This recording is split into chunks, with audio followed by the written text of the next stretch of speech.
une fois chaque jour de Brahma, sous le règne du 7e Manu, à la fin du Dvapara Yuga du 28e Kalpa. Cette règle ne le contraint pas et il reste libre d'agir comme bon lui semble.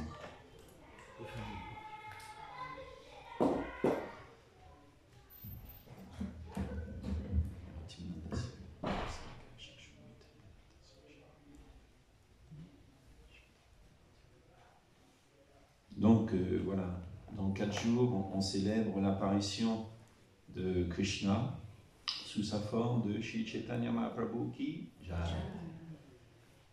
Et donc, la première raison pour laquelle Krishna descend, donc, c'est pour rétablir les principes de la religion.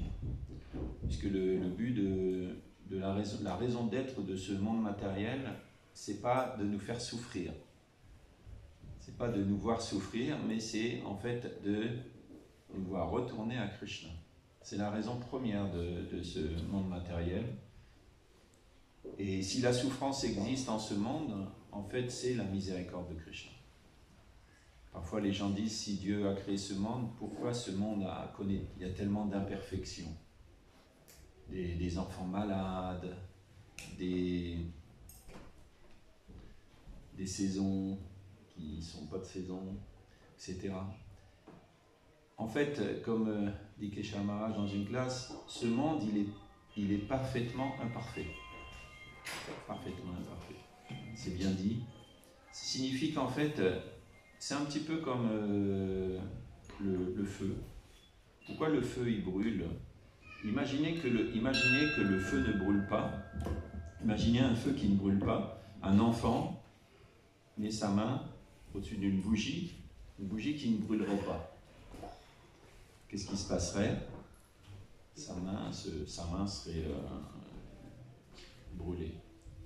Il y a des gens comme ça qui perdent la sensibilité. C'est dangereux pour eux. Parce qu'ils perdent la sensibilité. Par exemple, ils perdent le goût, ils perdent la sensibilité du froid et du chaud. Donc, ce monde matériel, il est là, les souffrances sont là pour simplement nous faire comprendre qu'il faut retirer notre main d'ici. Pas juste notre main, mais nous, complètement. Et ce n'est pas notre lieu de résidence. Mais ça ne suffit pas. Ça ne suffit pas, la souffrance, c'est la chose qui est là pour nous remettre en question. Remettre en question notre présence ici en ce monde. Mais ensuite, il faut un moyen de sortir. Un moyen de sortir. Parfois, les gens réalisent que ce monde, c'est de la souffrance. Mais comme ils n'ont pas le moyen de sortir de ce monde, ils prennent refuge dans d'autres moyens matériels. Dans l'intoxication, dans toutes sortes d'illusions. Et en fait, qui leur crée encore plus de souffrance. Ou alors, ils en concluent que ce monde est faux et que toutes sortes de désirs apportent la souffrance et donc qu'il faut arrêter de désirer et il faut arrêter d'exister.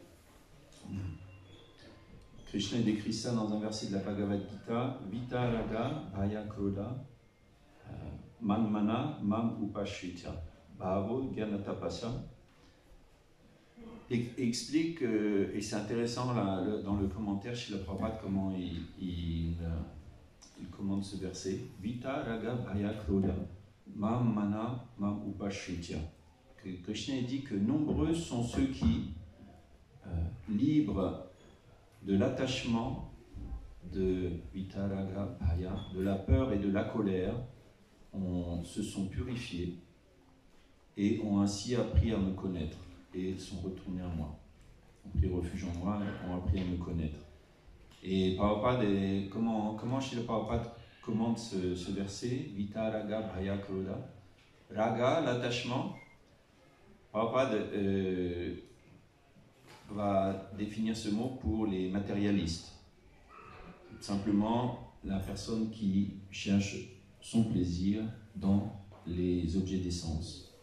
Raga, l'attachement.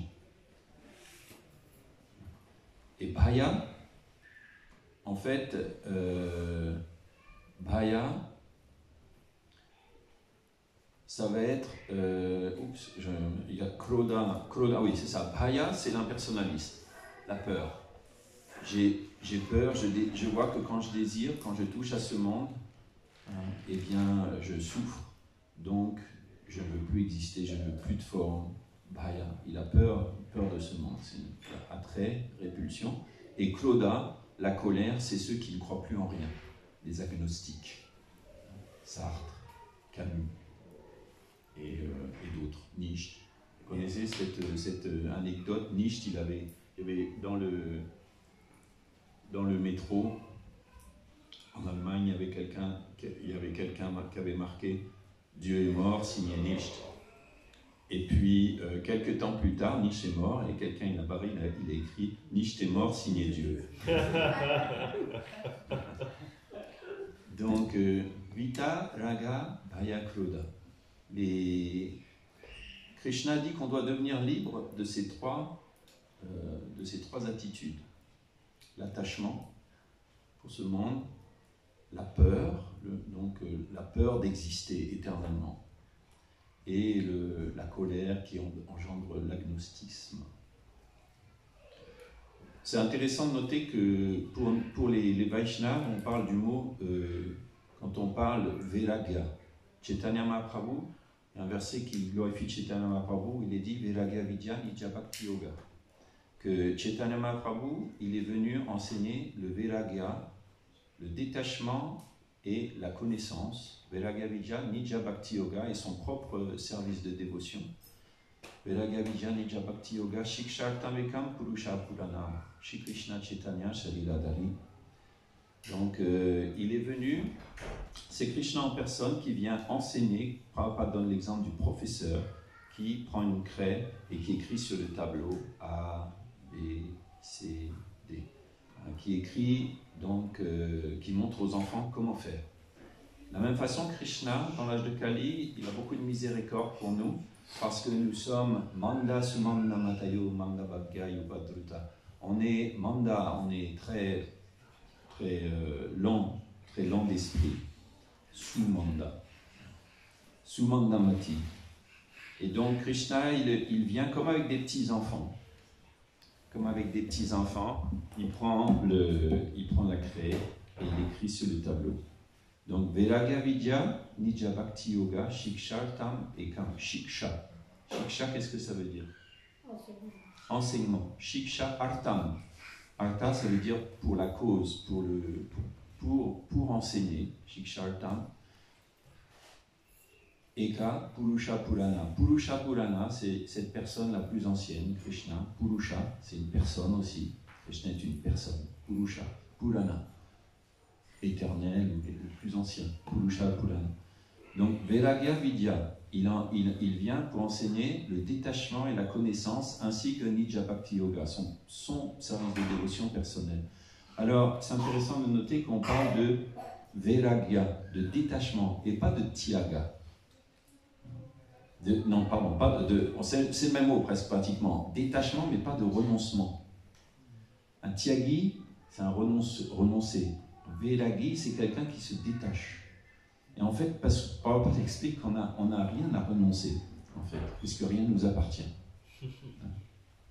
Je renonce, tu passes à côté de la Banque de France, et puis tu dis, je renonce à la Banque de France. De toute façon, elle ne t'a jamais appartenu. Comment tu peux y renoncer? Prabhupada dit, c'est le renard et les grappes de raisin vertes. Il renonce quand il est frustré d'essayer. Il dit, c'est bon, je le laisse. Parce que ça m'appartient. Je renonce. Mais en fait, on ne peut pas vraiment renoncer. Par contre, on peut se détacher.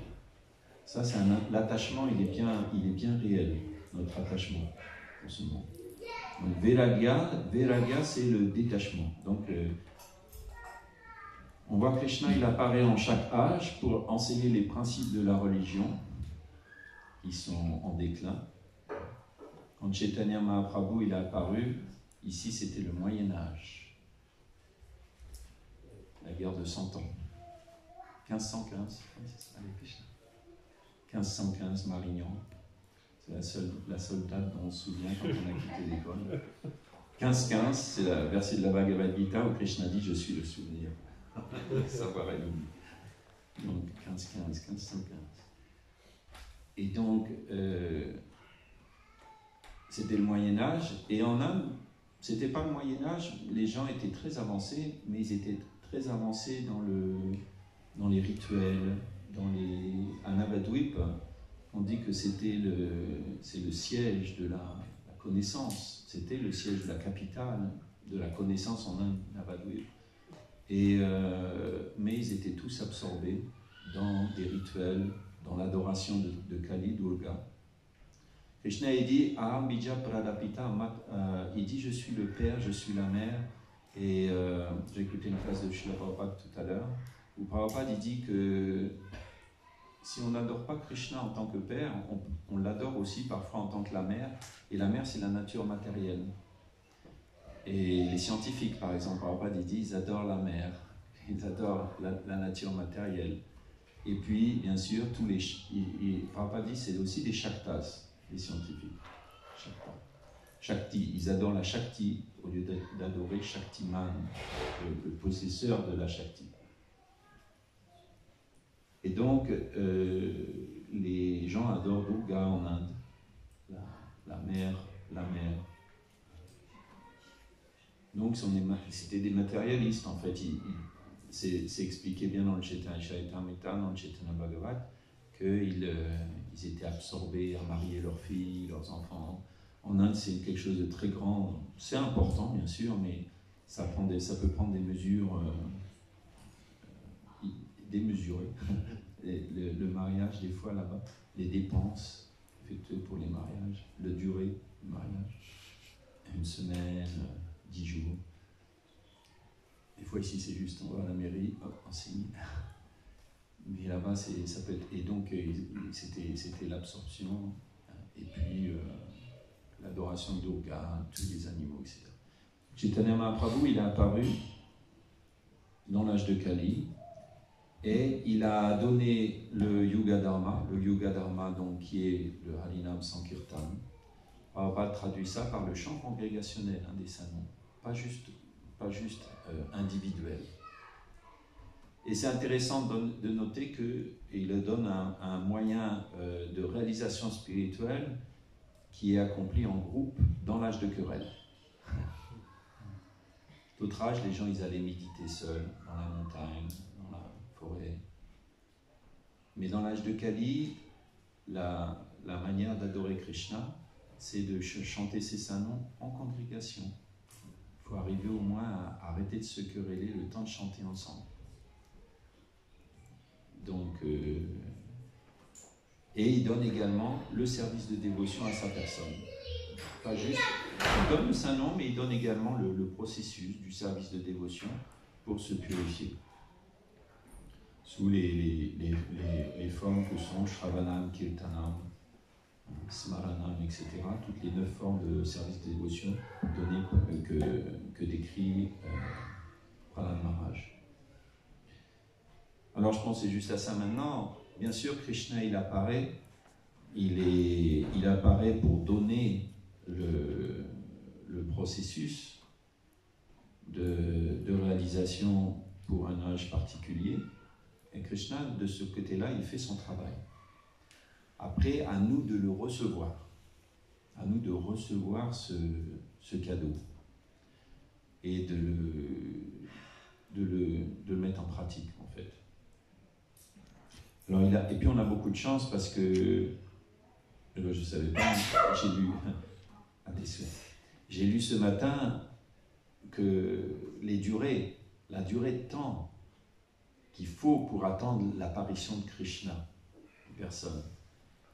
C'était un peu flou, et puis ce matin j'ai lu quelque chose où il expliquait que il y a pratiquement entre le moment où Brahma se réveille et le moment où Krishna apparaît, il y a à peu près 2 milliards de l'équivalent de nos années qui s'écoulent.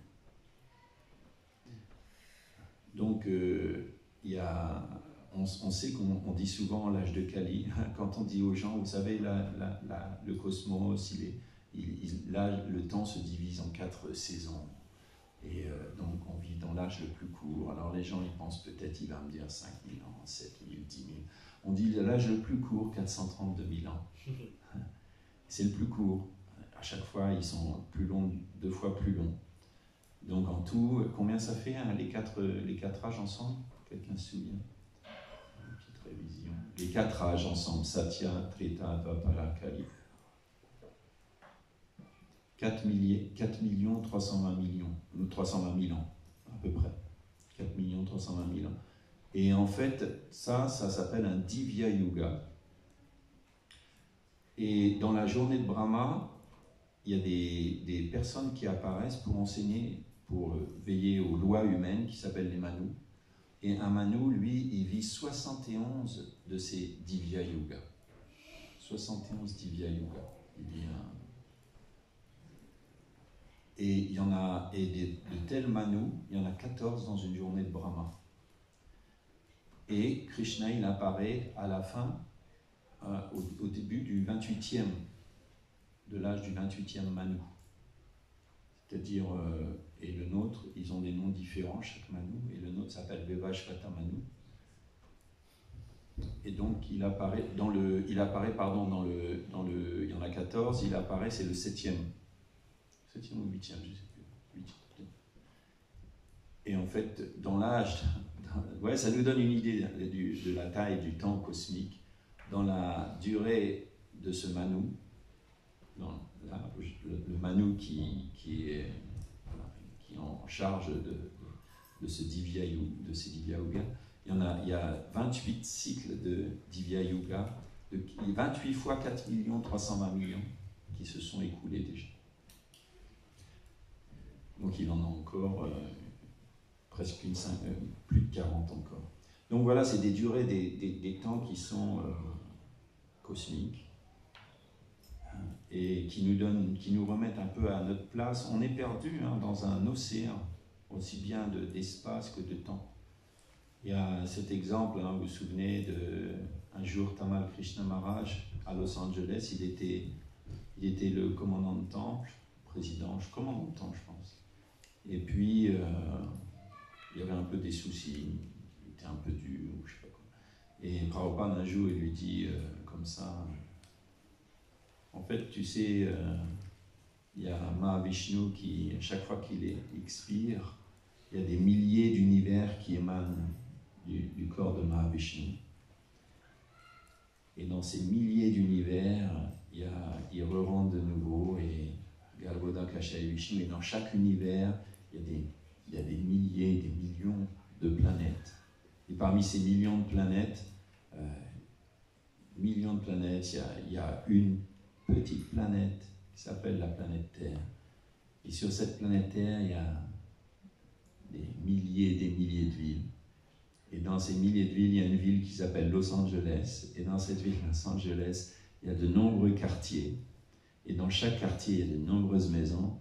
Et dans cette adresse ici, Watseka Avenue, il y a quelqu'un qui s'appelle Tamal Krishna et qui pense qu'il est le centre du monde. Allez, avait donné cet exemple. Donc, alors, avec tout le respect pour Tamal Krishna, qui a fait énormément de services à Shri Prabhupada, bien sûr. Mais c'était un exemple que Prabhupada donnait. Donc voilà, on a déjà au niveau durée, temps, on est extrêmement fortuné de naître en cette période, étant donné qu'en fait Chaitanya Mahaprabhu, il apparaît juste après Krishna. Il apparaît, puisqu'il est apparu, Krishna est apparu à 5000 ans, Chaitanya Mahaprabhu apparaît à peu près 4500 ans après. Donc juste après. Et on apparaît, nous, on est venu quelques centaines d'années après Chaitanya Mahaprabhu, et on est venu surtout à l'époque où Srila Prabhupada est venu. Donc on est Bhagavan Jiva, on est des Jivas très fortunés. Alors il apparaît dans cette forme, il y en a aussi qui disent que Kali Kale Namarupe Krishna Avatar, que Krishna il apparaît dans cet âge de Kali sous la forme de son saint nom aussi. Parce qu'il y en a qui disent, mais pourquoi Krishna il n'apparaît pas maintenant? Il y a la guerre en Ukraine, il y a ci, il y a ça. Au quotidien. Mais Krishna, il est déjà apparu. Il est là. Il est sous la forme de son saint nom. Et après, il se remet entre les mains de ses dévots, en fait, pour atteindre les âmes conditionnelles. On sait que dans l'âge de Kali, Krishna, parce que normalement, comme c'est expliqué dans le verset suivant, Paritranaya sadhana vinashaya chaduskrita. Vinash, hein, on dit aussi de bhakti, comment on dit pour Nishingadev, il y a un terme, you know, Lochan, the term for bhakti vinash for Nishingadev, how we say? No, there is a term, vinash, means ça veut dire il détruit tout ce qui est défavorable à la bhakti. Vinash, ça veut dire il détruit. Donc Krishna, normalement, dans chaque âge, il apparaît, il coupe les têtes. Donc à la fin du Kali Yuga aussi, il va apparaître comme Kalki, mais dans notre aujourd'hui, il apparaît comme Chaitanya Mahaprabhu et il délivre les âmes conditionnées. Il ne les tue pas, il détruit leur mentalité démoniaque en les libérant et arrivera par le biais spécialement de Nityananda Prabhu.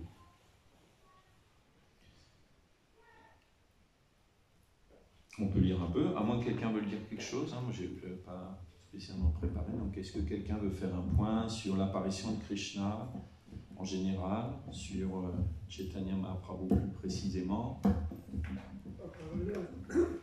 C'est-à-dire une minute à parallèle, parce que dans la religion juive, ils expliquent dans les yeshivot, c'est-à-dire là où ils étudient la Kabbalah, la Torah pour devenir rabbin, qu'au Moyen-Âge, le grand rabbin à l'époque, il avait la réalisation que le Messie était sur terre. Il est apparu. Ils essayaient de se concentrer, tous les rabbins, c'était une explosion de joie, et tous les racines, c'est-à-dire tous les juifs orthodoxes, une explosion de joie parce que le Messie est sur terre, enfin, il est là sur terre. Ils étaient à 2 doigts de l'atteindre par leur médication. Il y a l'un d'entre eux qui avait une pensée matérielle. Et c'est la raison pour laquelle le fil a été coupé. Ils n'ont pas pu relier ça avec l'apparition de Chaitanya. Voilà. C'était au Moyen-Âge.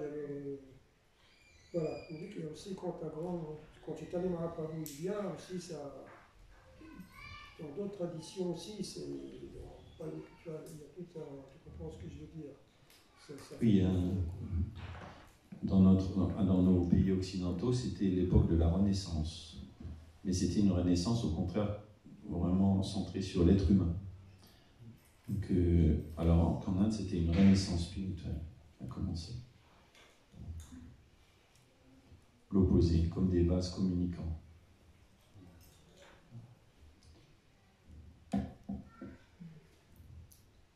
Ok, on peut lire un petit peu encore, 5 minutes. Là.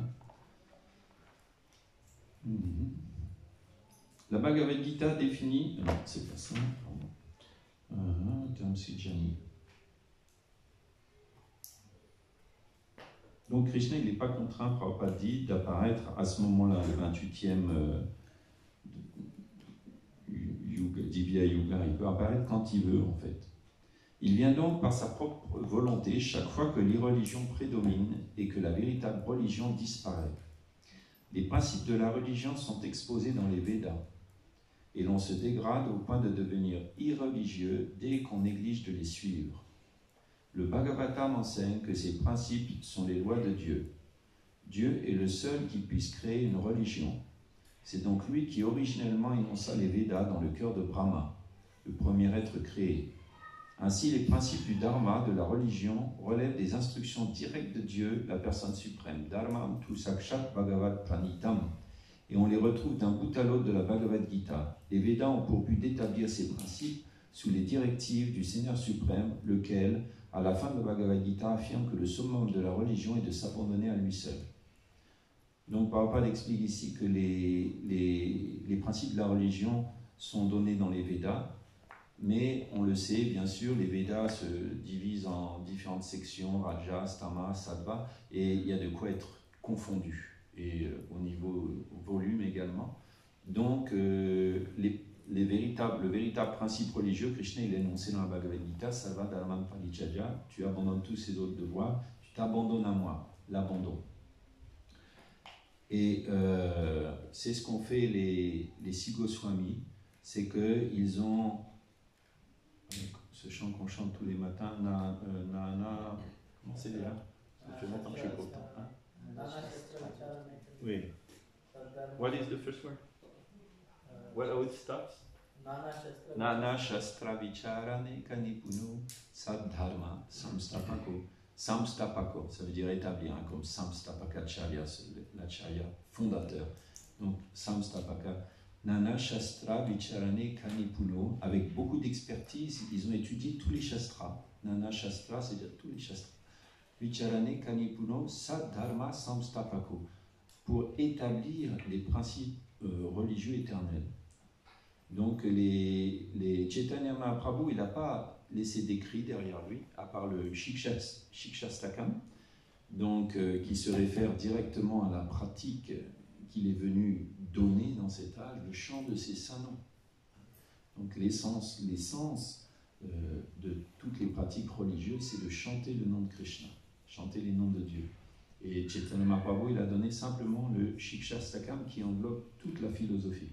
Et bien sûr, il a donné également plus à travers ses disciples directs, les Six Goswami, Shri Rupa, Shri Sanatana, Bhattacharya, etc. Donc, c'est pas qu'ils ont inventé une nouvelle philosophie, une nouvelle religion, mais ils ont extrait les principes dévotionnels de toutes les Écritures, comme le Bhakti Rasamrita Sindhu et les autres écrits. Donc, ils ont extrait, ils citent beaucoup de Purana, etc. Beaucoup le Bhagavatam, Jiva Goswami, qui écrit justement en se basant sur les Sandarbhas, en se basant, déjà la première Sandarbha, il commence en disant que, je ne connais pas, hein, mais je sais juste ça, que le Bhagavatam, c'est la preuve, c'est là-dessus qu'on va se baser. Il établit la Pramanam Amalam Puranam, c'est la preuve immaculée. Donc ces écrits sont là et ça nous donne l'essence de la religion, spécialement pour cet âge de Kali. Donc. Et donc et Srila Prabhupada lui-même a ensuite en fait l'essence de cette essence, on peut dire, nous donnant le nectar de la dévotion, d'autres écrits. Donc il y a le processus, c'est le chant des saints noms, et après comment devenir un dévot, entre guillemets, on pourrait dire, comment pratiquer le service de dévotion. Et ben on a ça à travers justement tout le processus que sont ces écrits. Il n'y a pas de doute, c'est pas flou, c'est une science. Et le Prabhupada nous disait que le nectar de la dévotion, c'est un peu comme un guide pratique pour être un dévot. Un autre livre aussi important, c'est l'Upadeshamrita. C'est un bon livre à lire et relire, l'Upadeshamrita, parce que ça commence avec le contrôle des sens et ça finit au Radhakund. Ça commence pas au Radhakund, ça finit avec l'adoration de Krishna au Radhakund. Radha Krishna. Donc c'est, voilà, on a le processus, on a les livres, on a la compagnie des dévots, tout ça est là, et c'est à nous on a juste à le recevoir et le mettre en application. Hare Krishna. Qu'est-ce qu'elle veut dire quelque chose? Juste un petit commentaire, j'en ai une minute là.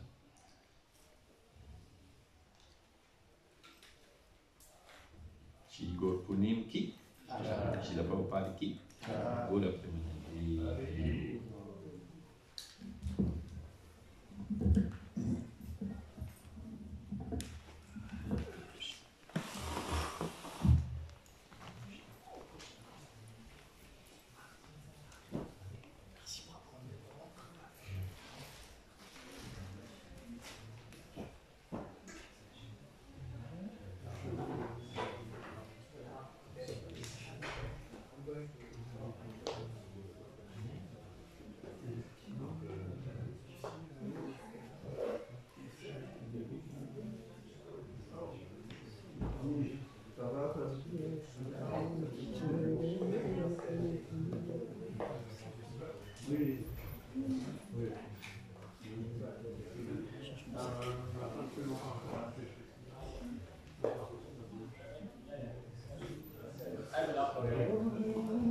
Thank